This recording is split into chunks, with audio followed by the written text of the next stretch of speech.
Ka inga no fuke mau na ko lau patinga ka fai falongo mai.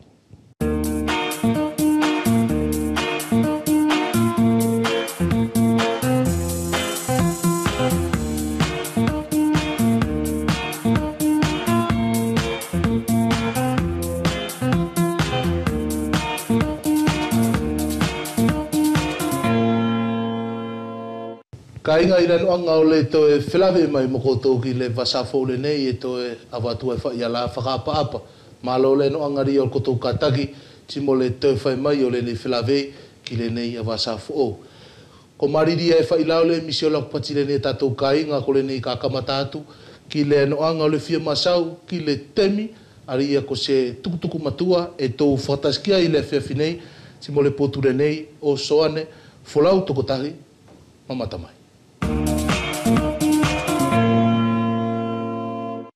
Tā kako mai lewa ki uwea nei soane, mai tōna aruanga nei kua kotori liu mai lewa. Te tō kamatātou te mauri fo ki uwea nei pene e whewheai. O whea e lewa la ki tau tō e hau o tō e to'o atu i te whatongia. He au mahalo ne more ke mawai he temi. I te temi lewa e nei kua ke tau mai e ki uwea nei. Mai te whatongia ki te anga i whenua, pēa mo te kutimi pēlawa. He au hau ke heni, mo ki tamariki e toru. Ne tupu i numea. Ko te whakaofa aia, ki tamariki fukia e loto nato ke araga o ke ki moi pane. Pane tōre rei ko se ana tō kui ko mete.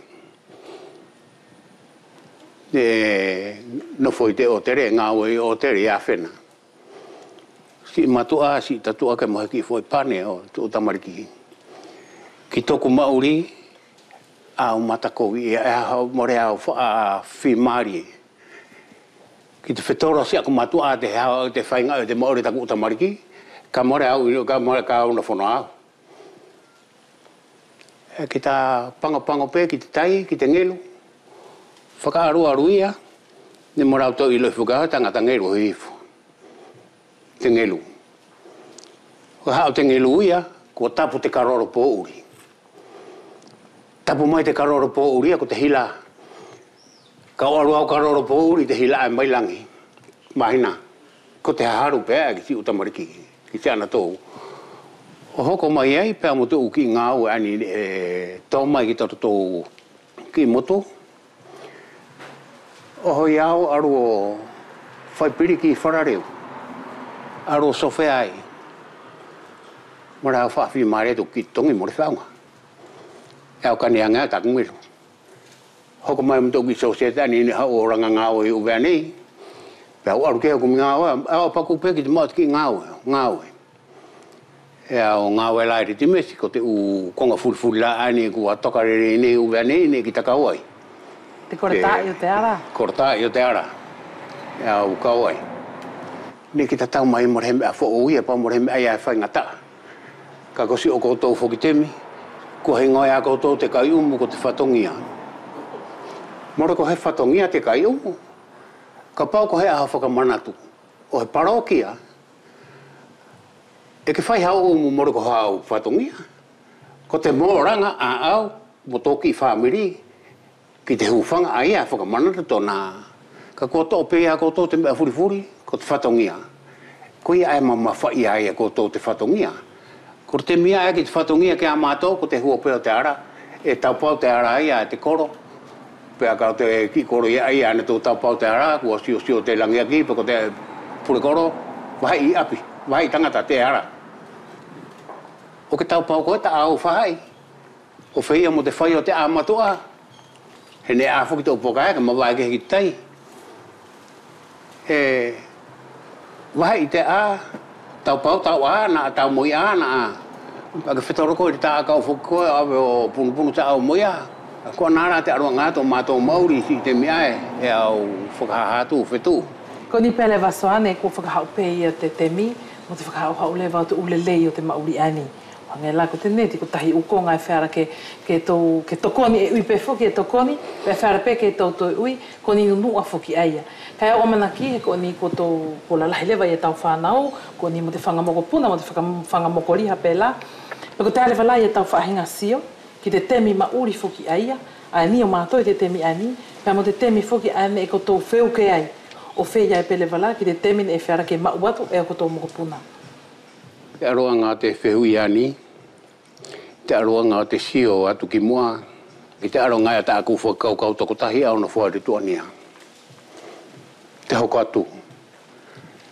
Marau tuania te mauri, he maupe te mauria, ku whainga whanua te mauria. Ko te konga ia au tuania, ko te konga tā whito ia ai au tuania, ai ko te anga te utamariki. Te whakaapa-apa. Ke tai Kristiano, pēr mo te pule koro, pēr mo tona koro, pēr mo te ai tonu ke whakaapa-apa ki ai. Ko te ukonga ai au tuania tona hoko atu. Mai te temia e whetu, ne ta mauri ai heni, ne tā koe heni. Ne ia i tu tamariki ne to'o i tu ukarasi ako, ne i tu whare ako, ne au ako ai hahake. O awe o ako. Ko te konga ne au rongo ki ai, tu pararawa te mātua, e rerei, ke oro o ako, kena tō hoko atu te mauri a te whenua, kena tō o mai o whao te whenua. Hoko atu kua ni niwi, fo te awai fo te tamariki ako, ko te pararau pe aia, ko tō, ke tōrongo kia ki te aruanga o nā tō mato atua ki te whakawiki-wiki ki te awai fo te tamariki ke ako ke poto, ki te hoko atu. Kua kaku tō whakaamu i aia. Ko tō whakaamu rā aia koe la ane tō mauri ai, ani. Lelei mai tae whahai, whakariaria o tae whahai. Ko te konga ai whakariaria pe ai nea o watona nei. Sia ta more kei toka ngai si na Kristiano. Ko hina whakaapa-apa ia ki ta whaeto ko te ki mārua roi ke hea, ko te ki whakamatarere atu pia ke he mea ka more kei ki ta toka ngai ta pe koi. Ko e ai a whetu te aroanga te ukonga, ki te sio atu, ki te hoko atu, ko te tuania. Pe whewhe le wara te whakaosio si atu ia te hoko atu te mauri, ani kua whea. More kei tau ilo i tātou, ko ni e te mini, siroa ke pēmu te pararau. More whukila kei tau ilo i tātou pe koe a ki te whakarongi ai, kua rahi whawhu ki te kaupotoi. Si ngata anga e whetu si i taritari atu. E ko ni soane ku whakaarupelewa ke whakaosia te temi whelawe i, pe e au amana ki peke ke tāponoi, a ki hau whaahinga whakaamu, pe ko hau whaahinga tokoni. O hinga pe amo te hoko atu o te mauri, tā whitoksi i mātou ani e ui ko te u tamai pe amo te uwhae o te temi ani, ka keheanga le wala ki ana tau ani e whelala i o tawha ki te hoko atu o te mauri te temi ka hau. Whoki. I aroanga te konga ani kua ke tuku mai hea whakamaro atu. I aroanga he whaki mai ke hātu te aroanga te whakaukau pe amo te loto ki tua. I he aroanga he whakaamu e tonu ke toa tui ai tōku potu. O hange pe ko konga ne hātu ana nei ki te aroanga te tuania te mauri. Ko ia ki si whakaamu, si uki whanau ani ako, kātak te ako. Whakamaro toroto i te ako. Ko te mea e tonu ke sio ki ai, aro whainga ke hoho atu ki ai. Ka ki te uirewa ke whainga koe ke si tua mai ki a koe, e tonu ke iloi mo mohoni mua ki a koe. Iloi mua tau rea, iloi tau uhinga ou, tau ke aro whainga atu ke taikonga. He hange pia ko te mea whukia ani e wha ui mai tō mātua, se atai whainga atu ki te moi lau mea e pipi ki te whoi lau te matua ae, ka atu ki te moi lau mea e pūroi a tō tā umata. Ko he ngata ngai haki taritari atu mo haki whakaamu, pēr mo te whakasilou ke tuarahi mori uriunga, ke a koutou hanga mai, ko si ngata ngai e whetu haki tari. E whakawhetai pēr mwhakamalo a pitoa tule wasoane, i te aluanga o te whaki mai o te atamai, pēr mo te usu veni a whoki o te temi kua hiri. Si ka inga ne whangano mai ki pēr mo mata mai ki te televisio i te awhiawhi, ko nai he whekomilongo, ne wheala kei whakahoko ki te tamai ani, ko soane wholau tokotahi, i te kolo vai tupu.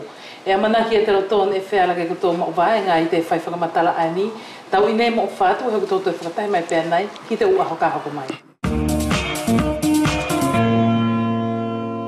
Ko ia ka inga tiki le whiawhiri ia o le aso ai la nei e tō whakatasi ai ti mo le taina le nei ko sane le katoa e ngā o iatu i le servisi le nei o te peo tātou ftuna nei, kai tā whito i le vaenga le nei o le vai, tiko i foki e takitaki tonu atu i le nei lakangala i le vaenga le nā.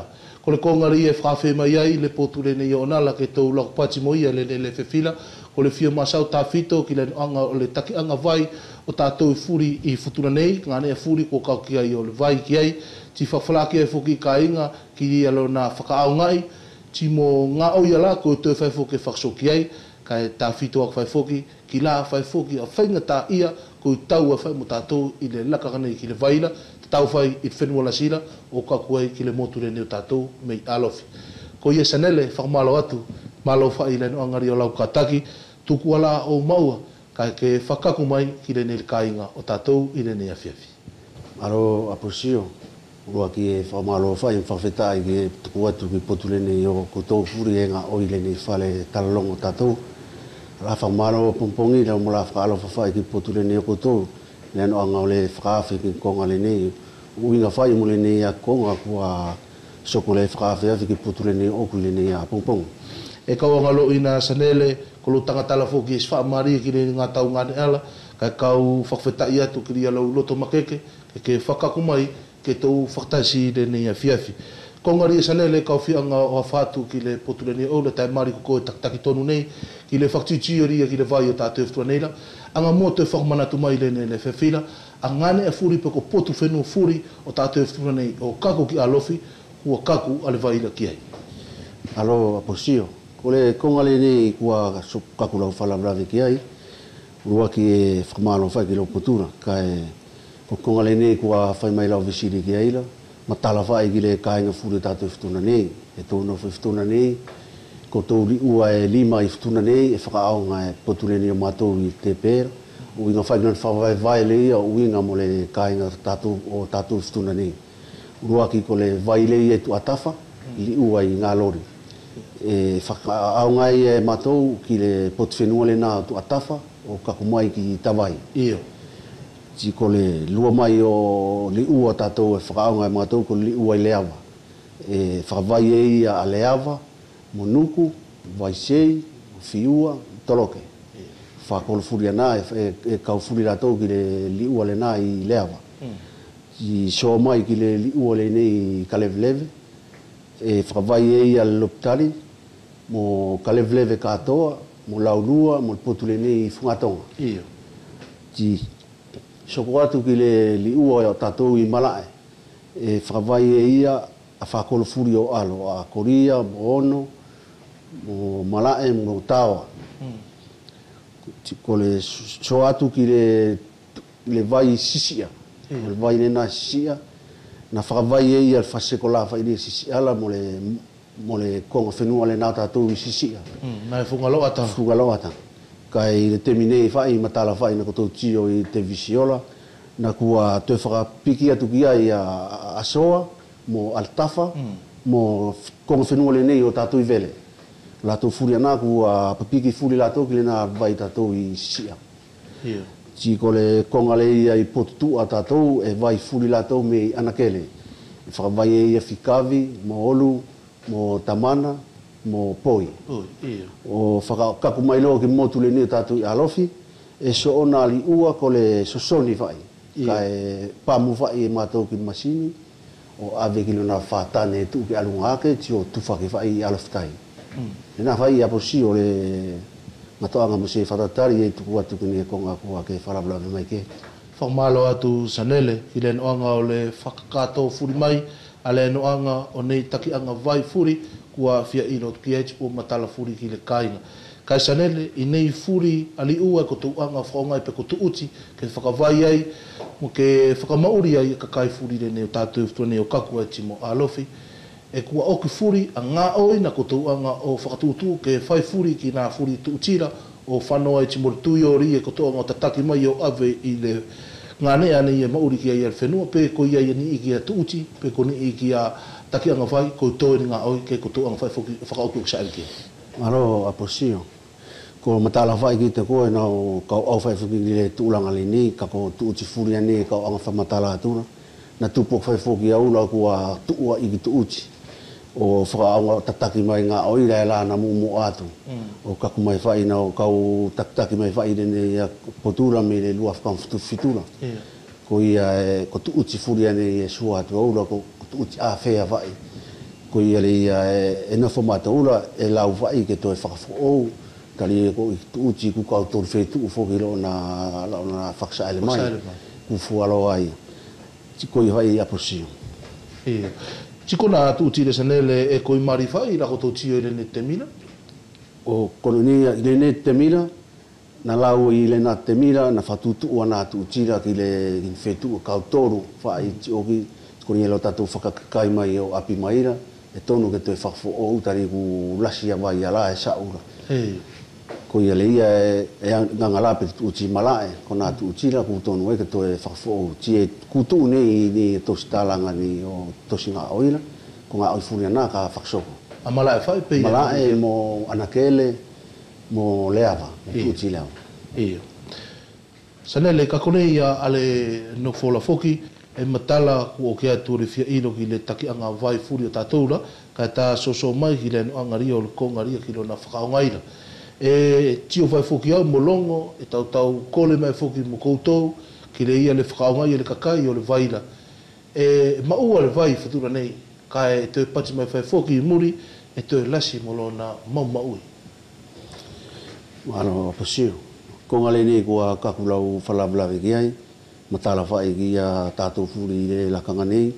O stemi mua kua tu tau mas whaingata i alasi ko le taulaa. Ti e matala whai ki tātou ka taulaa ti kua kuli uala kua sua iki iki. Ko ia le ia kua soko i le lakanga nei. Kuto tio furi whai ki li uala kua tau tuku whailo na sua iki iki. Ti ku motou whai pule aki whai foki. O inga mole ia ke whakawai ngā vai ki kāinga kātoa. Anga la pel teminei, na kuto whai la matou tonu, ki iki a whasinga ki iki a ko ngā vai. Anga la pe ka leve mo sia. E mate i e matou i lo lai wapo urila. O rona uinga leia ke utu, ke mao stem whi aunga ke utu ai a pusala i lo tonga po uri. Tio te whamawa mai lo whama whatara, kona uinga leia ke kapu furi ngā vai ki lo te whale furi o nā kāinga furi e piki ki nā whapustanena. E whewhea ki whoki mo le nei whoki kāinga o tātou me tawai, ta e nau oke te whoki i kalonga whamatala mai, i te visio le whai whoki mo la tiola, e tau whai whoki mo le whainga ta iala kuna whanau mai la toku singa vai.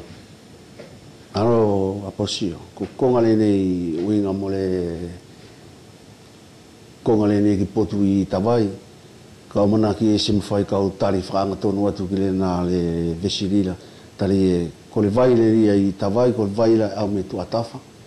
Ti ko le konga le nā, o ki whai la mato whlongoi mo ariki o tawai, mo le ariki o whakolo le ni o tawa. Ko le koi whai ala tō whlongoi whakariki o inga mo le konga nā. Ko lo mato maua fua, ko tausi o le vai, ko lo nā no taia penu i li ua. Mo lo nā amai ki whatane, mo lo tufaki. Ka kilo nā whakawai e whakalongo e koi whai ala tō whlongoi whakariki ki ai. Ko le nei whoki e sanele a le nofo mai le whoki, e ngā oi whai whakotou le lor tonga whai whoki e me monte ka whai ki whiriauno. Si mori la kotou tau siria ki vaira. Kai whea ki loa ale astonganaki mo le astap. O aso e malolo ai. Kua mtou nofo nei aposio e mtou ngā oi whiria monte kua kui while whiriauno. Ka ia ilo matou ingo whawhalania ko last night. Sinaka ko le tangatanga o ia e ngā o ia me whiriaono o kaku kiri a whiriaono. Saknaka i le weekend, ka pau e sfasi ngā konga e tōtō, tiko ia le nā e whaksoko ia na ngā oila. Tika pau ko se tō ngā ua kulalasi, ti whēala whai fuki ke kalanga i furi a mātou ke kakfuri mātou whaksoko ana konga. Pe ko ni mau nā tā whito i soko i le weekend. Le nei whoki il vai nau muri mai whoki whakamuri mai sanele le nā whātane lua e tui alunga i ono i sia e pati whoki e lasi mau ai a le vai le nā mo ka utu whakamari se risi e whātane nā e lua ke apelpele kua whewheaki mo le nei a le whakaku atu o le vaira o mauri e whai le nā kakai furi alunga i sia mfungalo ata o te whakawai atu whoki kaku ki vele mo asoa ti mo altafa. Ko le konga le na aposio kua saele nei loa na a potu whenuala, a tā whito a potu le nei o vele. mo atafa ku te uru mai ki le vai le ne o sia longo ai le whaatane kuia e whaatane o fura lasi ane kua whakatu e alunga i whungaloata i toa whai whungaloata kuma whai ke whakawai e ana po te whenuana ka e anga whai pe aposio pe nila ku kole atu i nailani ko le whakaisisi na le ia tonu ke whakaongala ka le longo ai ni tau ta ala mai longo ai fuki i whapusala le ia skoi apele pelo na utumasania kai e mari fai foki ria faksoko atu ria o masau o fakole atu foki kainga ka le na kotaina e fai foki kainga e long fai la to ti o la to faulu ka tu fai la to le tu yo la ke sari no fai apu kala pe kol ta fai foki ria o fale kai amana ki au e sanele ko ni ia le kongala kua matala mai fai ki te au ti mo la to furi e fakatasi mai mo taua i le afia finei kongaria te fia sokoatu peke anga o tuku mai pe koa whaasinga whainga tā ia e tau ti mo koutou ko le kaunga oi e tokanga ki le vai o tātou whanei e tau mo koutou i le lorotonga o la koutou ngā oi o kakumai ki le nei leso.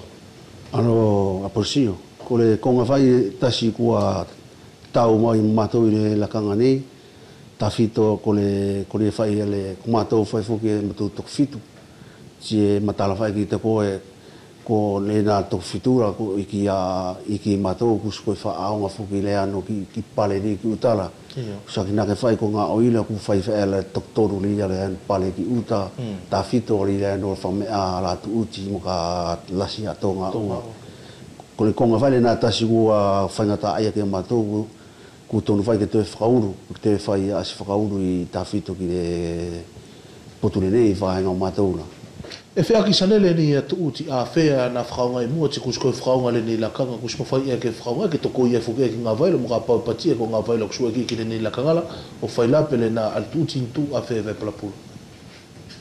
Ko le konga le nei kua kakura whalawlawe ki ai uinga mo le tuuti ni ai ve palapu. Ko le konga le na ko tuuti matala whai ki potu le ni o na ko le tuuti ni ai ve palapura taulalo. E si mawhai leona taki ake rei ai le lakanga nesu ki ake ki ri akitai. Ko i nei a sivi nei ai tanga oile nei i a ngā oi matu i vai. Na au no whai ana sivi. Pe whiaki pe te mawhai ke chiki atu ki toa alunga atu. A se konga nea le e mawhai ke te whai e stuuti rei ke tau alunga ake. Ti mawhai roa ke whakavira roa ki tai. Ka koi whai nei whai ona sivi les whalaki roa ku tukupau. Tukupau roa e ku ka whaksoko ana konga. Whaksoko ana konga. I kwa kile nilo na tuuti a whele si mawhai e. Si mawhai e ku taulalo veri e tuko ngā tuuti ri e la rola si koi suala si fuki e pe mangola. Ko ia leia kua tonu e lotonga whai nei ona sivila. Pe mwhai ke toi soso ake atu ki alunga. Sanele, isi sia foki le nei a le kamata whai o le whai o ngā oi ki nā whātane lasi tu ia ila ki le taki anga vai whoore na tuyo whoore nei na koto anga o ke nui alunga sia e whakawhoau e foki tuyo a whea rea na tu talu me nā whea.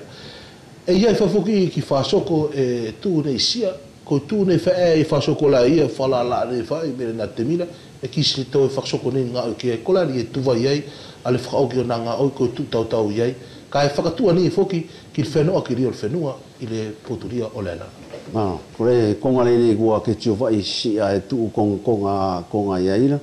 Ui ngā whai koro koni whai mato piesi ngā oi koi tu vai mai. Koi e whai le e tio ai a koi koi tau taura. Ka e whalonglong whai e la ka ku tau me whai a waka tukuna tumatu whaksoko ana konga. Ka e tanu ana putu ana e pupu e tio koe. Mailonga e tupu sa ele le ala. Ka e konga le ia ki vai na tukfuke ala ko vai uka mea a whea. Ka ko le ia foki ku whetongi ne matou la ku tui o plastiki furi roa ne vai whakasoko matou i alunga i sia. Skole nei rona na furi i futuna nei katoa la whai ke patau na sola. Make ke tatau whai anei furi ngā nea ku whakawai furi ko tō kera pe ie whai i ngā nea ku kakwhai le vaila ke ka se wā make ke loa. Iyo, si mawhai kau iyo atu kua tukpau furi vai le futuna nei ka e manaki whai e ia whai ngā konga ko i tōtō. Ka amanaki whai kule ni a tosi ngā oi fo le ni a mātou e whea la i roa ke kakulo vai la ngane fufuri tukuto e sani make ke a kai roa. I nei a koto talanga la sanele ku ia ni ke ngā potu whenua mo tātou ku kakule no ngon whatutu ka patitio ke whai ngā i vai la ke kaukiai.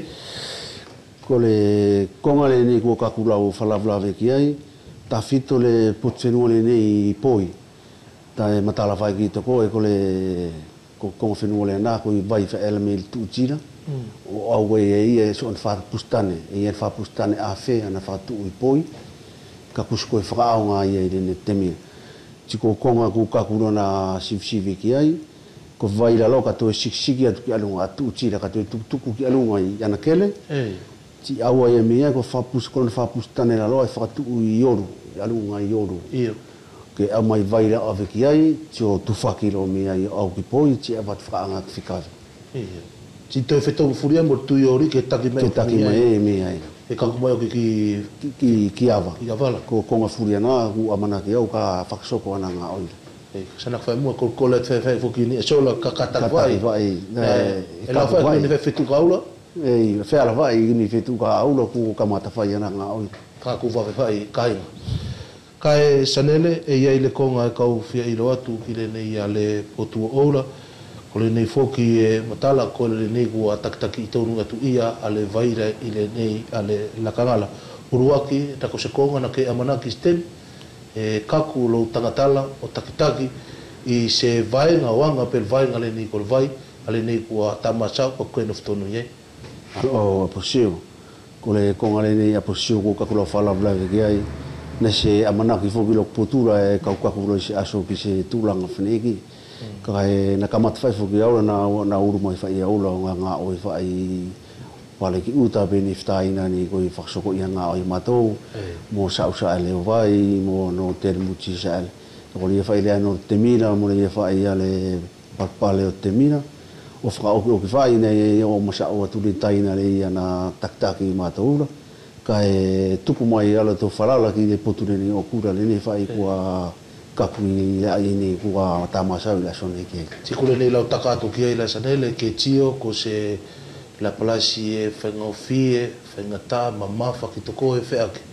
Ko le konga le nei aposuki ke kakumai ki ai, e se patitau ko se konga e whangawhie tali e ko konga furi e tonu whai ke skataki mo se whakataki lasi ki nei konga furi ko kaku ki ai.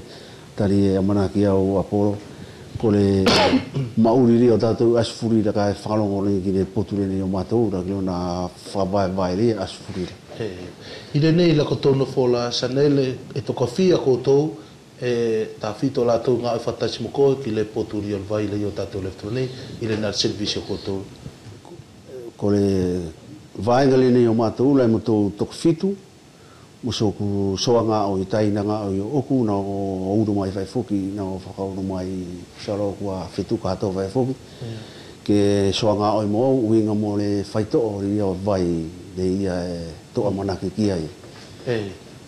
I e kau anga foki te whakmana tu vai foki, na iai a le whangata ia na ke patina ki ai e la vaki pe toka la vaki koutou, anei e tokanga ki le poturi o vaila o tupu i lea sanele a le pati le ia e la vaki koutou ke tokanga ki le vai.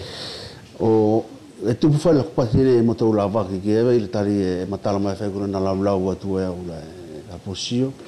Ko motou uti e ono i futuna ni o valo ki vai alofi. Ko vai furi ana ko matou le ia tonu ke tokanga ki lo na whamea i tawhito mu e tūtila mo ka tō ua, ka ua, tilua.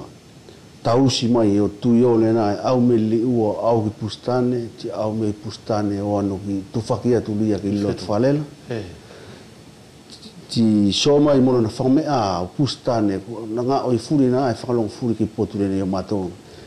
Ti ka pau e ngā oi la saknakala penko ni angala pe asonei e ia vai mo to ngani o sa o funga alo alunga ke au ki funga al tawa ko nga o yana e tonu ke tuku tafa ka kaole ia fai fuki le fangata ale ia o fafala e ko le mai fai a pule o mato pes mo fai ke mo tonga fai o fai taki ana nga o ina ko le fai si fai fuki le ia ki nga fafala Ko tu fafala. ko ia fai le tio ai go e faksoko mato ana nga o ina tika ko ua tiku tuku mu ana nga o ga au mato o no taia penu di ua tika pa ku ia nga kai na ku kolea ke tosoni na to nga vai tiku an fa mu mato ko kui fai le tu puai la pati le ia ku matou la vaki la kangani ka fra fa fu ki ga vai ngari matou la ka matu fa fu ki ku se te pale ke pale ki uta fa matu a so sefo fa mo fe ja sefo ku ano na fai ka ku kalo tele te fa fu tau fa mo matu a sameno ta ko tai na fo ke fakina kai sanele ka mo na fai ku ni fai ko to fai ta o fi pele ni fai la anga o to kumaila longo fai le fenga ta ia lasi le ni ta fito o le ke api ko to e tokanga ki le faksokorio nga o ka ko to anga fai o fai ngai moria lokoto a loto marie ke sari tu ma o ale nga vaira i temi furi fai mo aso furi ke mauria fai o tatou kainga i futura nei o kakuai timo alofi ko ngaria fia te soko tulai sanele ko se a sau fa singa tokoi e ke fia anga o tuku atu ke ko tone ko le kaunga o mua e tokanga ki le vai timo nei fainga ta ia e tau mo latou e whakalongo ki tokoi le nei lakangala ki whaksoko nga oila o whakawhela ki e fuki sanele timo ria le whasinga tau pau fuki e kainga o le vaira i olotou kainga alo posio ko ngare fia whakokole vai ki ni whitaina o oku e whaksoko ia ngā oi mātou ngā oi tonu vai ki mātou kataki o whaksoko le ngā oi anga li ni ku tuku mai ki mātou i lakanga ni tonu vai ki mātou kataki o whaksoko tali e mātou ngā oi whai ki le mātou whenua vai rua ki e tō whailo na māli e mōna verira ki le motu le ni o tātou ti e amana ki au ko le whakokole le ia e mātou anga whai o tuku atu ki potu le ni o kainga e whakalongo mai pe tio mai le awhiawhinei. Ko la whai whakokole la uinga whai mo le whakaonga le ia o le vai o tātou ke tō whai ne whai si whai whakaonga ti matei ke tupu mana tu i whai whoki ala kainga mama o is whakaku mare whamariria tu vai ki la tōura ke kaku whamariria whoki la tōura. Ko nā whai e konga nā tawhito e whia whakokole a whai a posio ki le kainga katoa ftuna nei e longo mai pe tio mai le awhiawhini ki potulini o tāwara. Tā whito whoki kainga mo temina nei tōno whai, o temi whoki o le taula a, hui aria ko tō longo mai whai e vete atu e sanele, a la whai whakaukau, kua mate i atu a le vaira, malae mo alunga i ono isia, i le temi le ia o le laiva po urila, o tupu, tari e ke uutu whoki i a tānela whoki, ke sualasi, ke apongpongi a ke oria ke aso, ko mau wheaunga se ngā vai ke awatu ki nā kāinga o tātou e mamao atu ti mo le ngāne ere nei e sari ai a le ngāli uala. Ka e sanele e iei te se konga whoki kau te whia lawe atu iai kua wawe whai sanele le o ki whakau ki rio tāte mila pati e kau whia ilo atu tā whitola ki le ni tangata e sāme to koe lau tangata ngā oi to kangaloa ki whai to oria o le vaila. E whea ki loa a le whamatala mai moko le whakanoana o lana ngā oi ki ria whaito o le vairia o tātou. Ano aposio, ko le kongare ni ki staina so ngā oi o oku e ngā oi tawhito ki le whaito o vai, matala whai ki le potuleni o oura na ko le whai kua lau i le te tuale ni tātou, ko vai o tātou ka whamea, ko ia whai ni na kaku le whakaukau ni kua awhase tangatanga oi uinga mo le ke whakasuko i ana kongala tari e skoni konga whuki e whainga o fie. Ti e kole nei lona alaka ngara longo ai leia ki se whaito olo tātou la vai.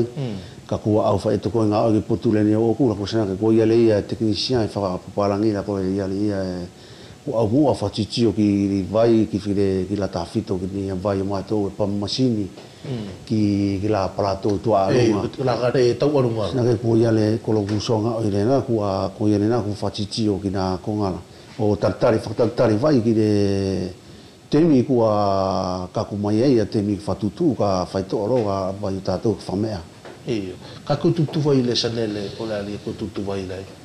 Ko le konga le na posisio se mawhai la ku whatatari atu ki ai amana ki au ko le konga ia la dia tuarunga ti whare te tuare ni o tātou na. Palo, sanele, ka o amana whai whukai ngai lang te whai whuki mo le nei a le konga ki le whaito o le vai tātou. Ka sanele i le nei i lakangala e ku ke nofu mwhakaukau na kakula tātou ki se tasilaka pukorifu whetu ka aula kai pati mai la ko vai lo futura nei katuto ko le ala mana ki amana ki o aposio le kisto kakulo ki na konga ri ka tongi ka o amana ki fai ko salo ko le potule nei o falfono tatou la ngari ko la tu faina mustali fama o ki ni ko nga ko taka ki ai ko la faia mana tu a ku toktasi ma o ki patifai ko le vai ka tongi itali ko tolo to furira ke me ale vai itali a o ki tatou fa na o ka mana ki o aposio anga fai fukupele ne temila tuko ka pau tuku atule na vesini la ila faltawa sune to tawa sune fanga ta ale na konga ki ta fito ki potule o ka matu ala ka hulongo vai la tori ku patsa tu ko vai ka tongila tiko e ko le ai lo ya ta tu se so ko ia da se tali la to pa fiti la to ka mana ki o aposio to no vai ia ke ia informata la fe on ko ni ke whamatala ke toko i le whamatala le o le konga le nei tari e maoki ko konga e pato whiwhai furikia tari e me aati ka e amana ki au kua ka whamatala mai whai fuki lo tātua vai e se whangai e pe uveala e pamua ke e masini e sari no vai e me liwala ka pau e kakuki se aso e pe totongi pe whakatotongi ka skau amana ki roa e pe totongi tasiro mo vea tari mari ko tatu vai e sari fa e me wala e se pa mo ke masini ila local ko furia na pusio ko pat fa tatu ka ki se kakutato ki ai le na vai la fkamu a pusio kalangi to mari foki sanele mo termine ta ko ne fa foki vai na ko mai kolola longo ai lo na mai ki kolola foki a pusio tasile na ko tari ka pofu ki tonge go vai ala mai ne ala ti am ka mana ki o ki ka masina la ia se ka la fu ko ila sila fa fala le tonge ai go pa ke vaira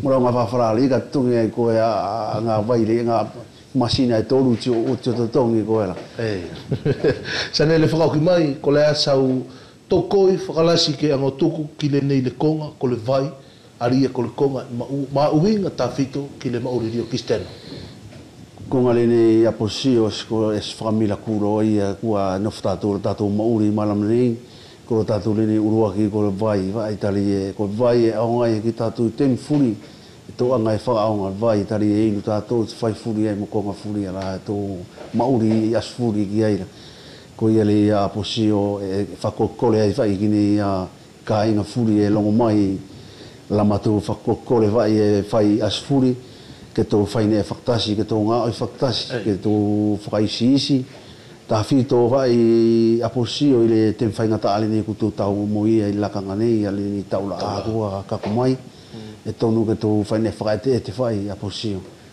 mo fakokole te fai ile ka inga ka to of tu nei ka uinga fai mo potule nei mo to ura e mo ta la fai aso to ai a ta fito aso ua pe to atu tu vai atu ai faksoko matonga oi pe ko le sala nga oi pe ko se sala vai o mato ri le faksoko matonga oi mo fai ke to fai ne fa ke to fa mo le mai vai ki potule ni o mato sale le cafe ki le aso ka paula ko ku vai sia ku ia ngane ku mamau ku se ka ko ki fale fe ki ro kala fata vida ki koto ko le kongalena aposio ka pau e soko se tuta maki to e tonu ke kalanga mai ko ia fai lo mato numero telefoni o telefoni nga o ia o tangataria mato le o i tari asfuri fai ia le o mato ke lo mi fai le na numero la ne ka ko tu fai ale tangatale na fa soko kongale ia e mo po se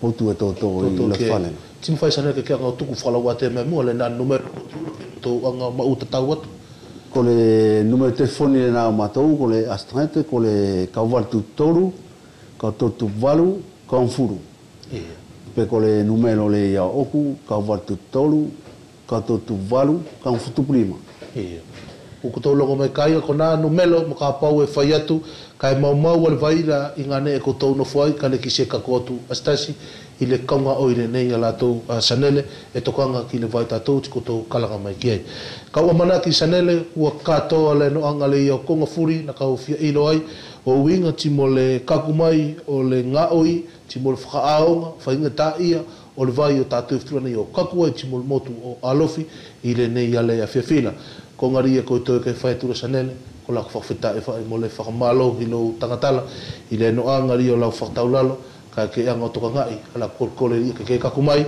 o kau ki le ia le whakoloa mo le tapono i atu le nei wasa o le emisi o lakpatinga ria o tātou tāwhitoria ki rona whaiwhaitaki atu i o taua la eftura nei ki le nei whetu luafe kaulua tuptasira. Alo. Ki le whaiva o le mako kainga ko le whiawhi nei e tō mamatake ai ki maririe o halalo o le whamako le nei me le palo ki o tātou meimua na tā i aso whakawhiawhia le nei o le aso o Falani na whakamanatu i le whetu luafe kaunga whutuwha.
Tia kole la kangale ni ka inga ka tuku atua i ani pā ki tāwhi mai me le whetu luafe tupu valu manatu.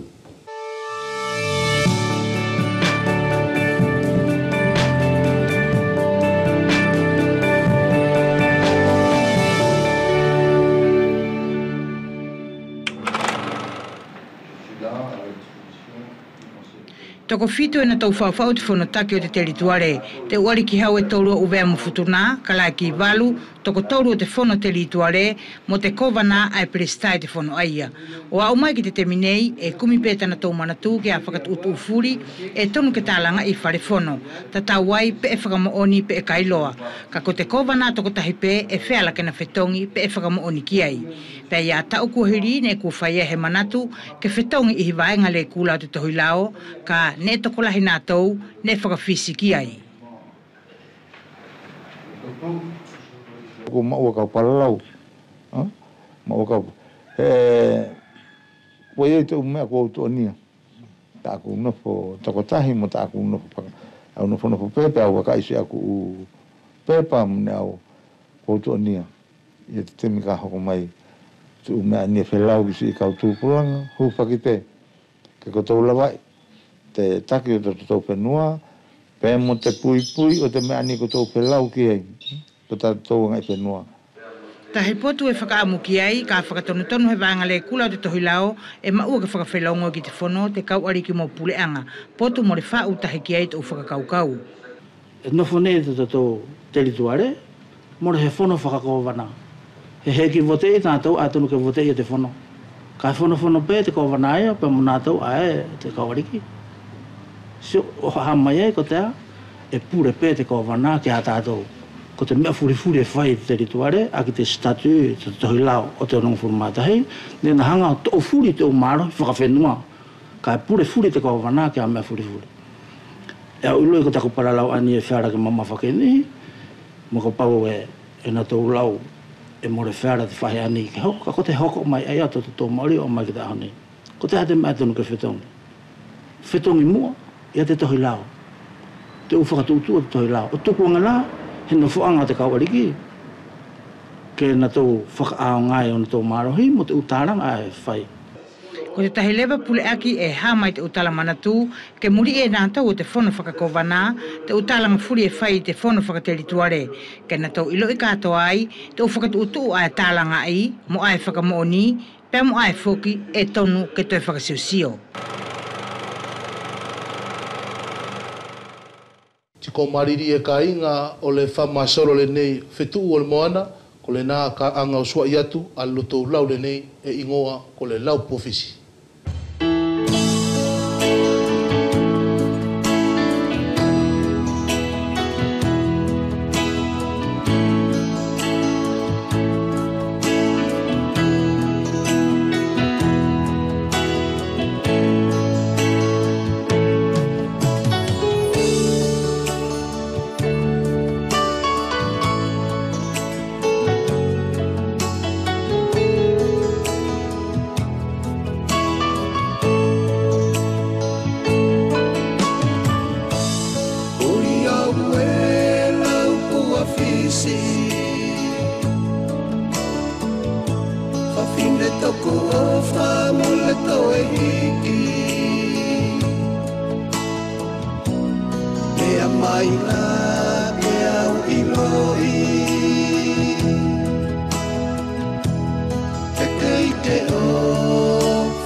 Tua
tu isi o kumatakawina o ia pena ale o ki o kila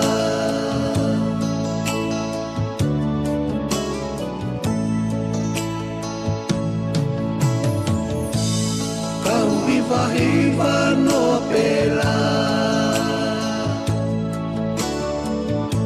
tangi totongi ko visi sinona kau toe ui atu motea e kua uhala i o mata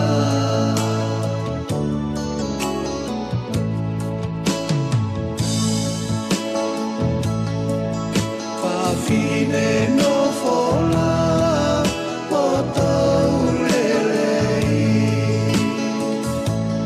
no fola saku fale mahati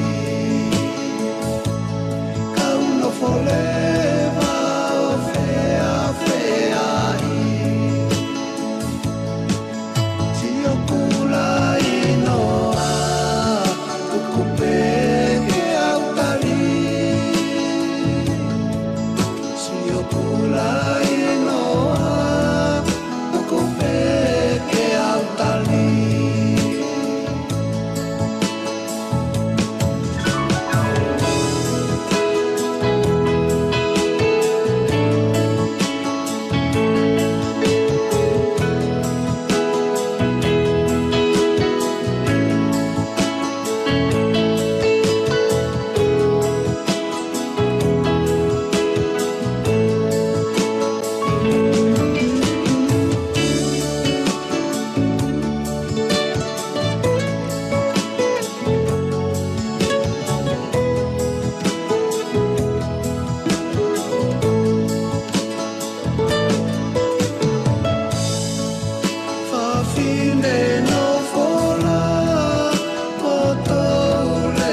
Ko le nā kainga katoa, ale anuanga, whasinga konga na teuteu i ki le fia file ni tatou, whakamalo atu ki le anuanga o le fia whakatasimai ti mo mātou laso nei, polo aki mo alofatu, ko i tau te whilawe mai ki le aso o Opongpong.